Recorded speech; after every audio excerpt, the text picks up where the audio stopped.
Noah and Kate, Chapter 16. The next day, Kate sat at a patio table outside Carlino's, Cedar Lake's most popular lunch spot. Unpretentious and mostly overlooked by the summer crowd, this little diner had been a townie favorite since Kate had first moved here as a girl. A few obvious vacationers dotted the outdoor seating area today, but most of the tables were occupied by locals, who appreciated being able to sit around for hours and mostly complain about the vacationers. Carlino himself still worked the grill, frying up burgers and franks and pretending to be John Belushi from Saturday Night Live, hollering out, "Cheeseburger, cheeseburger," as he merrily grilled away. The food was good, if artery-clogging, and the relaxed atmosphere was frankly a bit of a relief from the aspirational cafes like Room for Dessert, where Kate felt out of place without a laptop and trendy eyewear. Most of the cafes on the main drag in town would be overrun with the dreaded vacationers, whose dollars were welcomed by Cedar Lake residents, but whose loud, drunken boat parties and overall boisterous abandon were barely tolerated, often with clenched teeth and a forced smile. Sitting here, happily shielded from the sun by a large umbrella, Kate sipped at her glass of swamp water, another throwback from childhood. A splash of everything from the old soda fountain, the resulting mix a strange melange of sugar and artificial flavors, all battling for attention. How on earth had she ever drunk these things as a kid? And how had she let Carlino talk her into getting one now? "So, you've been doing your seed business for how long now?" the man across from her asked. "I've been doing it part-time for about 3 years now," she replied. "But I'm going to try to make a real go of it. I'm restoring a greenhouse, and I'm going to start cultivating bulbs." The man nodded, smiling with his eyes. His name was Evan, and he worked at the local boat dealership. He had messaged Kate from marriageminded.com just that morning, and they'd both been free to meet up. He was friendly, she thought, easygoing. He was good-looking, too, with a mop of dark hair that suited his pale face. There was just one small thing. "That's really cool," he said, glancing down at his phone again. He scrolled for a few seconds, typed something with his thumbs. "Good for you." He'd been doing that since they'd sat down. The phone was like a mirror in a budgie cage. He just couldn't stop looking at it, playing with it, typing into it, and smiling to himself. "And what about you?" she said. "Do you sell the boats, or—" "Yep, I'm the sales guy." Evan looked up, and it actually startled her. "But it's cool. I've learned so much about the whole industry. I'm thinking of starting up a rental outfit for the tourists. From what I hear, you can make your whole year just by renting out to the vacationers." Kate nodded. "I bet. I think this year is the biggest yet, don't you? Everywhere I look, there's another family with zinc oxide on their noses." Evan laughed. "I know, right? Not to mention the frat boys and their keg parties. The lake is just full of them. I bet the paramedics have their hands full this year." "Don't think about Noah," Kate warned herself. "Just don't." "Have you lived here all your life?" Kate asked, moving swiftly on from the subject of paramedics and their hands. Evan shook his head and laughed. He looked down again, captivated anew by the toy in his hand. "No, I guess—" He trailed off, leaving Kate waiting in uncomfortable suspense for the rest of the sentence. Finally, he continued. "I guess I shouldn't talk like a townie when I'm new here myself. I moved here last fall, from the city." "Me too," she said, glancing around. She felt silly looking at someone who was looking at his phone, but she felt even sillier talking into the air. "From the city, I mean. Although I spent much of my childhood here." "It's way better here, right?" Evan asked, looking up again and glancing around himself. "This is a great town. I just love it. Great place to settle down and raise some kids." Kate felt a stab of something in her belly, and for a brief, impossibly stupid moment, she thought she might cry. She'd almost started to believe she was a freak for thinking the things he'd just said. Hearing those words from him, watching him look around in appraisal and liking what he saw, she struggled not to wish it was Noah sitting across from her right now. It wasn't fair, and she knew it, but somewhere in her heart she still ached for it, and couldn't help imagining, just for a second, that Noah was leaning forward, winking at her suggestively, as if to say, in fact, let's get started on those kids right now, what do you say? She shook the thought away quickly, though. If this were a movie, Noah's smiling face across from her would dissolve slowly into Evan again, and there'd probably be some sort of jolt back to a far less dreamy reality. Can I? Evan asked, sitting forward as if he'd just noticed she was there. You can say no, but I'd love to get a picture with you. You're so pretty, and it's such a gorgeous day. I'd like a souvenir, if you don't mind. Sure, Kate said, feeling a blush rising up her neck. The typical thoughts flooded her mind. Does my hair look okay? Do I have a zit on my nose? Have I spilled swamp water down my shirt? But before she could worry herself into saying she'd changed her mind, he was up out of his chair and beside her, holding out his phone at arm's length, his other arm resting comfortably around her shoulder. It felt a little odd to have this strange guy's arm around her, his face so close to hers. He smelled of cologne, but not in a bad way. She found herself rather liking the closeness, and smiled into the forward-facing camera as the shutter clicked. That's perfect, he said, straightening up and gazing down at the screen. Gosh, you're pretty. Thanks so much, Kate. My pleasure, she said. Her face was actually burning now. She had to go splash water on her face, if for no other reason than to prevent spontaneous combustion. Would you excuse me a moment? I'll be right back. No problem, he said, settling back into his chair and scrolling through his phone. She moved past him and weaved her way through the other tables and into the cool darkness of the diner, waving at Carlino as she passed. He was serving a plate of fries big enough to feed a baseball team to a gangly teenage boy and chortling, I don't know where you put it all, Sam. She locked herself into the tiny bathroom and surveyed herself in the mirror. Her heart sank, just as she thought. Tomato red. She ran the water and splashed it on her face, enjoying the cold sting. She patted the water into her face, and when she rose up again, she still looked like a tomato, but maybe a little less ripe. She struggled with her swirling thoughts, trying to herd them into order with about as much success as she'd have herding cats, as the saying went. She liked this guy. She couldn't deny it to herself. Or rather, she wanted to like him. He was easygoing, he seemed pleasant enough, and he wanted to settle down here, in this town she loved. Maybe the phone thing was just nervousness.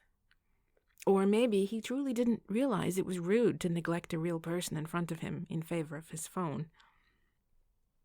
No one was perfect, right? Maybe all she'd have to do is politely ask him to put the phone away, and he'd snap out of it, apologizing profusely and telling her he was waiting for updates on the birth of a new niece or nephew or something. Because when he'd said she was pretty... She closed her eyes and put her hands over them, willing herself not to let this thought run wild. She wasn't this vain, was she? This desperate? Was she so eager to find someone that she'd fall for the first guy who said she was pretty? She'd been there before. She'd heard this before. A lot of guys had called her pretty, and with the exception of Josh R.'s assessment that she was suitably plain, she hadn't lacked for compliments on her looks. Only Noah had ever called her beautiful. And her heart throbbed insistently when she thought about this, as if it was knocking on her ribcage for attention. But she wasn't so desperate for praise that she'd put up with anything just to hear it. And yet here she was, ridiculously flattered, flushed with happiness, letting herself fling her imagination forward into the realm of breathless possibilities. Maybe, just maybe, this marriage site might work out for her after all. Maybe Josh R. had been like the first pancake you made, the one for the pan, as her mom used to say, the one that just didn't turn out. Don't get ahead of yourself. She opened her eyes and addressed her reflection. You don't even know this guy yet. Don't pick out the china pattern just yet. She patted her face with cool water again, pleased to see that now she was more of a tulip pink than tomato red. She smoothed down her wayward curls and adjusted her summer dress until the mirror reflected someone who looked a little more sure of herself, and went back outside. Just as she neared the table, she got trapped into an awkward confusion of chairs and people as a large family made ready to leave. Elbows and beach bags swung wildly, and kids hopped around like baby goats, and Kate decided it was best to just stand still and take up as little space as possible until the chaos subsided. And in doing so, she could clearly hear Evan talking jovially into his phone. "Check my Facebook, you'll see her," he was saying. "I think you'd like her." Kate felt her stomach lurch a little. Her spidey sense started to tingle, crawling up her spine on 8 ticklish little legs. It wasn't an entirely bad sensation, but it wasn't entirely good either. "I know," he said. "She looks a bit like you. Weird, huh?" "Yes, that's a compliment, you goof." Oh, great. Her heart sank. Her little admonition to herself in the bathroom had been more prescient than she'd thought. She didn't know who he was talking to, but she knew it wasn't a good sign. At least she'd found out before her daydreams had carried her too far away into Fantasyland. And in a small, secret part of herself, she was actually relieved. She felt a kind of tension releasing, as if she'd been on high alert for the past half hour and could now just relax. Maybe she'd just been more nervous than she'd thought. Whatever it was, she welcomed the sensation. The boisterous family moved on, and Kate was able to walk around behind Evan and take her seat in front of him. At least he had the decency to look flustered, she thought charitably. "I'm sorry, just give me 1 second, he said, holding up a finger. She felt her eyebrows rise, all on their own, as if they, too, were bemused and curious about what was going to happen next. "I should go," he said jovially into the phone. "Text me, though. Tell me about Florida. I want to hear how it's going." Sister, maybe? Kate thought, playing the game of name that rude person interrupting your date. The goof part reminded her of Paige's playfulness with Noah. If he was just talking to his sister, there might be some hope yet. He rang off and looked down at his phone fondly. It took a moment for him to resurface, like he was just coming around from anesthesia and didn't know where he was. "Sorry," he said again. "That's just my friend, Alicia." Good old spidey sense. It never let her down. She didn't want to ask who Alicia was, because even forming the simple sentence in her mind made her feel like a jealous wife. But she felt just as awkward sitting there, nodding, as though she knew who he was talking about. "We're just friends," he added, putting his phone down on the table. "We've been good friends for a while now. She's great. You love her." Kate smiled, but it was a bit of a wobbly smile. "She sounds nice." What else could she say? "Yeah, she's married," he said, with an unmistakable wistfulness in his voice. He laughed. "We've often said, in another life, right? If things were different. If we'd met 10 years ago instead of last year." Kate just looked at him. He waved it away. "But it's cool. She's my bud. I'm just happy she's in my life. You ever meet someone like that? Someone you click with immediately, but the timing's just wrong?" Had she ever met anyone like that? She took a sip of her swamp water. "Anyway, she's in Florida with her husband and kids right now. But she says hi." "To me?" Kate asked, genuinely surprised. "Yeah, I told her about you. She says, oh, wait." His phone vibrated twice, and he sat forward to read the screen. A grin spread across his face, and he laughed. "She's so great. She's so protective of me. She said to tell you she knows karate, and she'll use it on you if you don't treat me right." He glowed, his pale skin growing pink. "God, I love her. She's so great." She sat back and regarded him, wondering if she should just leave. She honestly didn't know how to feel about this situation. Karate threats aside, was she being unreasonable, wanting his full attention? Did she have any right to it, having just met him half an hour ago? She didn't want to seem jealous or controlling. She couldn't imagine how it would appear any other way. Maybe she was just hopelessly old-fashioned. Maybe the world had changed, and people now treated the phone as if it were a welcome third person in any conversation. She decided to find out. She reached down into her purse and withdrew her own phone and typed out a quick text to Noah. "Hey, Kincaid, I'm on a date at Carlino's. Guess what the deal is with this one? She waited, and within 30 seconds his reply came back. He's a polygamist, looking for his next sister wife. She laughed to herself and responded, No, but that's a good one. This one's phoning and texting a married woman who friend-zoned him. She saw the little dots flashing, indicating he was typing a reply, and she felt oddly comforted, knowing he was pecking out a response to her, wherever he was. And she's responding to him? Kate hesitated, but typed back. She said she knows karate and will hurt me if I don't treat him right. His reply came back right away. Why are you matching up with these dickwads? She laughed again and typed her answer. Dickwad magnet, I guess. Present company excluded, of course. She waited for Noah's answer, somehow enjoying the little rolling dots. I'm off in a few minutes. You want me to come over there? She bit her lip. Yes, she very much wanted to see Noah. A day didn't go by that she didn't want to see Noah. But if talking on the phone to your bestie was rude, asking him to actually join you on your date was downright insulting. Evan barked out a laugh at something on his phone, so loudly that other diners jumped. Kate felt all eyes on their table, and the flush of embarrassment made her look down and type quickly. Yes, God, please come rescue me. Just promise me you won't hurt him. I wouldn't want to have to testify at your trial. The reply was immediate. Hey, don't sweat it. I know 10 ways to kill him and make it look like an accountant. Asterisk. Accident. She laughed and put her hand to her mouth. Duck autocorrect, man. Jesus, I gotta find a way to turn that off. Anyway, I'll be there in 5.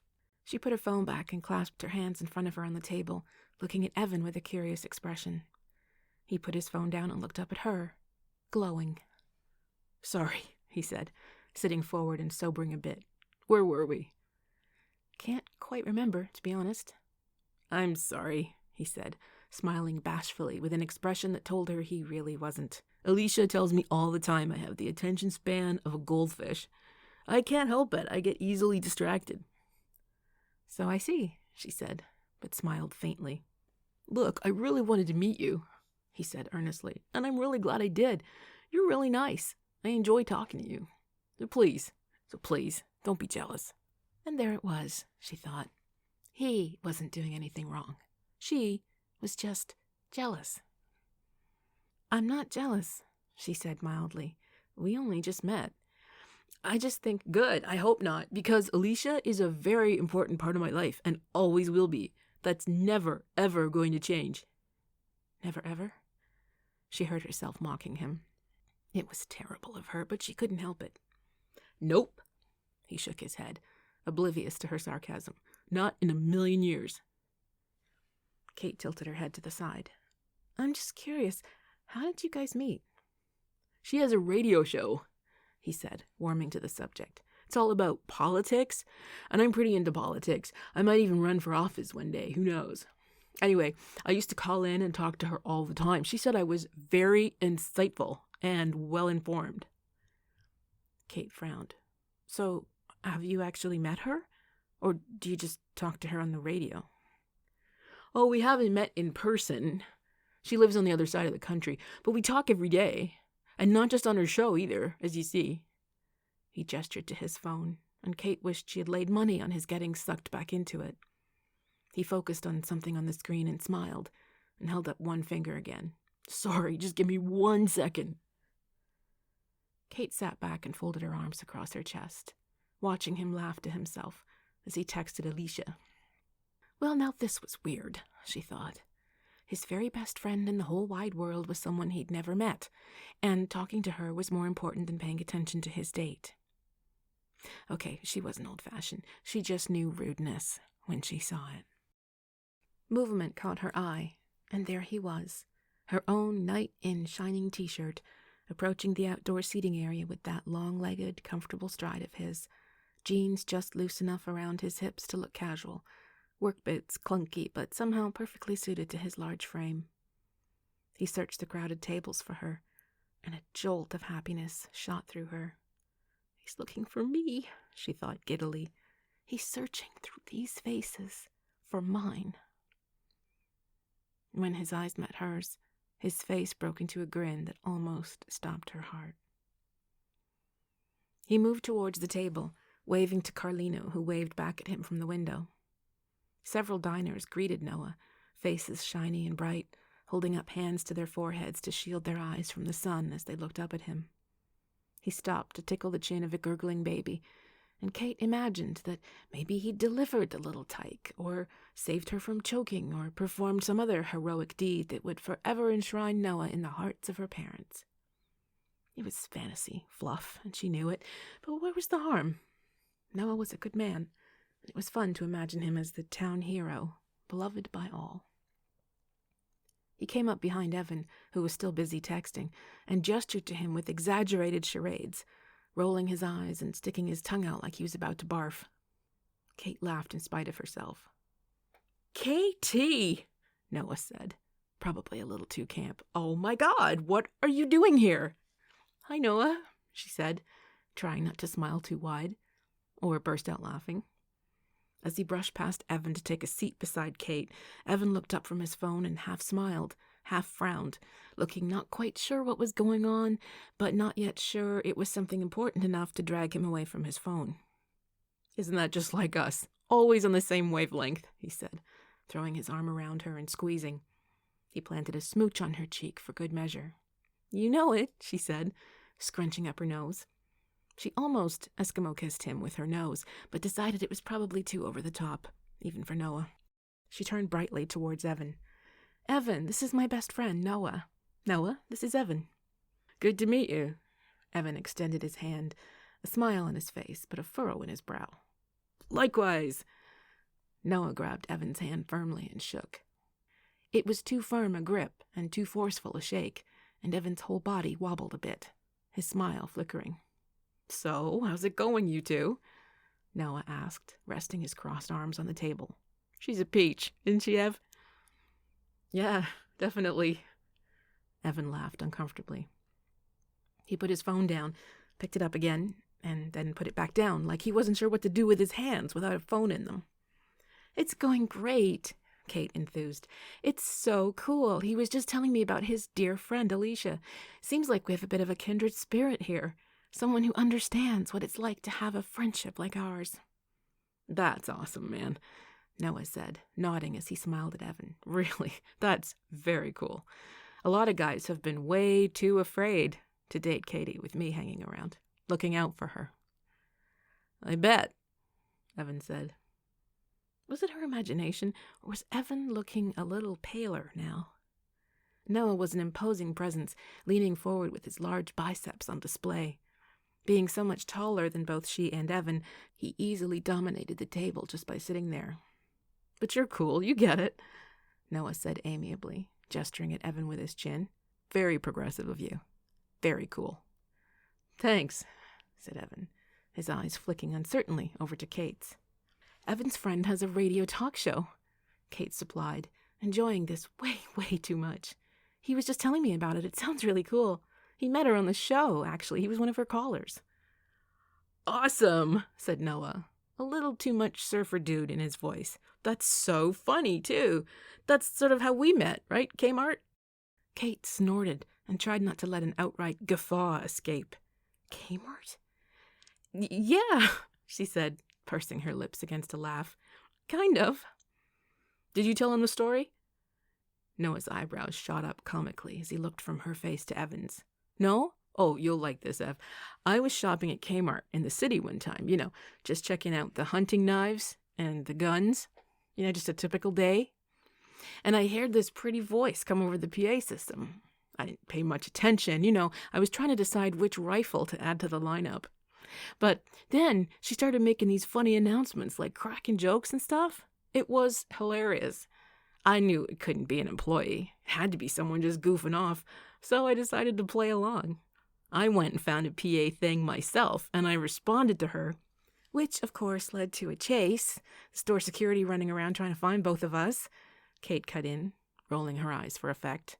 Those guys have zero sense of humor. Yeah, and we just kept going from station to station.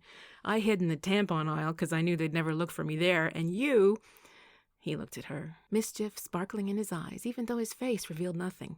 I think you were in automotive when they finally cornered you. Yeah, I had nowhere to go. I was caught between the motor oil and the spark plugs, she said. But remember what I was able to say over the PA just before they caught me? No, Luke, it's a trap, Noah trumpeted, and they both laughed. When they finally turned back to Evan, he was staring at them. His mouth was slightly parted, his eyes wide. So anyway, Noah cleared his throat. I waited outside for her, and we've been best buds ever since. Wow, Evan finally said. Nothing in his tone suggested wow. Yeah, it was the best day of my life, Noah said grandly, sitting back and stretching out his arms. I knew she was my soulmate right then and there. Kate felt her smile falter a little, the butterflies in her stomach waking up en masse at his words. Even though she knew he was joking and just saying these things for effect, the words themselves still hit her right in her softest places. So, Evan asked, a faint smile blinking into existence and then disappearing. Can I ask, why you two aren't, you know... Oh, I would be. In a heartbeat, Noah said earnestly. Are you kidding me? She's amazing. Just look at her. God, she's sexy. But no, the timing was never right, and so we've settled for just being best friends. Noah angled his head to look at her and winked. He looked back at Evan and leaned close to him, cupping his hand to stage whisper. But between you and me, I'd jump at the chance. You know what I mean? Kate slapped his arm playfully. Oh, stop you. You're going to make Evan uncomfortable. She turned to look at Evan. I'm sorry, he gets so carried away sometimes. Guilty as charged. Noah held up his hands and sat back. Evan cleared his throat and adjusted his position. He drummed his thumb on the table, looking between Noah and Kate. Well, I have to say, it seems like I'm a bit of a third wheel here, Kate, he said, his tone wavering between irritation and politeness. What? Kate said, blinking. Oh, come on. Don't be jealous. You, of all people, should understand. Noah and I have a very special friendship. And always will, Noah nodded. But it doesn't mean you have to be jealous. I'm not jealous, Evan protested, putting his hands up. Nope, not jealous.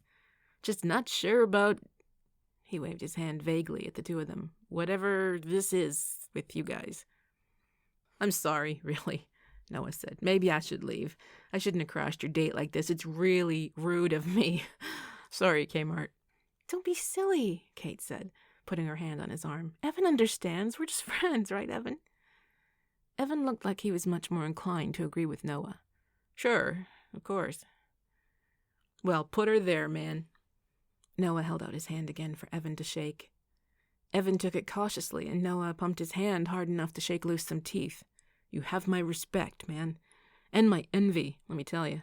You're a lucky, lucky man. Of course it goes without saying. He laughed and then sobered. If you hurt her in any way, I'll make your life a living fucking hell. I'm gonna get going, Evan said, standing up abruptly. He grabbed his phone and his keys and scowled at Noah. It was nice meeting you, Kate. Good luck with, everything. They both watched him weave his way through the tables, bumping into people and stepping on toes because he was, naturally, too busy texting to watch where he was going. When he disappeared from view, Kate folded her arms on the table in front of her, buried her head, and laughed. Aw, come on, Malone. He's a total dickhead. He's not worth it, Noah soothed, rubbing her back. She lifted her head. I'm not crying, you goof. I'm laughing. Kmart? Where the hell did you come up with that? Noah's grin effused his face with childish delight. Did you enjoy that? Oh my God, I loved it. I nearly spewed my swamp water all over him. Swamp water? Cool, Noah said, grabbing her glass and taking a healthy swig. Ah, Carlino's on fire today. Just the right ratio of orange crush to Mountain Dew in this one. Kate watched him finish off her drink, remembering what Josh R. had said about wanting someone who'd steal his donut off his plate without even asking. She felt a pang of tenderness towards Noah, and that twinge of regret she almost always felt when she was around him. But the day was fine, the sun was shining, and Noah had made her laugh more than anyone had in years. "Thank you for this," she said, and laughed when he put down the cup and burped with adolescent pride. At least he had the sense to excuse himself and look a little bashful. "Anytime, Katie May," he said, his eyes bright and blue in the sunshine. "I'm happy to scare off dickwads anytime you want." There was so much she could have said at that moment, so much she wanted to say. And by the way he was looking at her, it seemed like he was waiting for her to say it, whatever it was, for however long it took. Her heart thudded in her chest, and for a breathless moment she wasn't sure what might come out of her mouth next, what secret hopes or raw feelings or quiet fears she might let loose. She had his full attention, in stark contrast to the man who'd just left, and it made her feel ridiculously special and important, and like the world might as well just disappear around them for all it mattered right now. She wanted to reach over and kiss him, hold his jaw and feel his sun-warmed skin, hear that low murmur of pleasure thrum in his chest. She wanted to feel the contours of his strong body and feel his heart beating, strong and sure, beneath her hand. She wanted to take him back home and spend the rest of the day in bed. But the trouble was, she wanted so much more. She didn't just want him for an afternoon. She wanted him forever. And forever was the one thing he didn't have to give. In that moment, she actually envied him. Sex was simple for him. Just a bit of fun when he felt like it. Nothing important, nothing life-changing. He could be light-hearted and happy about it, and just enjoy the pleasure. He could treat his body and hers like a playground, and then happily wing off to a new life in Central America, where doubtless he'd find a whole slew of new women to romp with. She'd never felt like that, not even before NMFA became her personal mantra. The closest she'd ever come to feeling that kind of carefree, uncomplicated delight was, unsurprisingly, with him. "I should go. I have an appointment with a nursery in the city this afternoon," she said, looking down so he couldn't see the lie. "But thank you again. I really appreciate it." When she looked up, he was smiling at her, gently, sweetly. "You want some company?" God, did she? She would have given anything to spend more time with him, even if it was just to feel him in the car next to her, enjoying the warm wind flowing through the open windows, the radio blasting out a summer tune, maybe a couple of swamp waters to go. That was the trouble with lying, she thought miserably.